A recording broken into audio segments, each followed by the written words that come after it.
Apel bulan ketiga nasional tahun 2021 yang dilaksanakan oleh PT Adikarya Persero Tbk, proyek pembangunan jalan tol ruas Sigi Banda Aceh.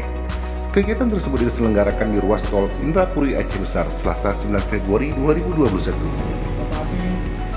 Dalam apel bulan ketiga nasional tahun 2021 yang diselenggarakan oleh PT Adikarya itu turut mengundang Kabid Pengawasan Ketenagakerjaan di Snaker Maudub Aceh, Erwin Ferdinand, yang didampingi Kasih Pengawasan Norma Keselamatan dan Kesehatan Kerja Saudara Ikhwan.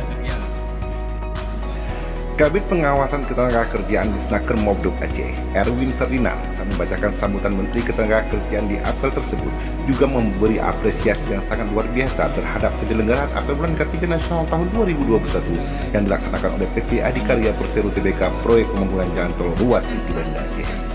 Dan harapannya semoga implementasi ketika di tempat kerja harus tetap dipertahankan semaksimal mungkin agar mencapai nihil kecelakaan kerja, nihil pelanggaran norma ketiga, dan nihil penindakan hukum ketiga. Demikian paparnya.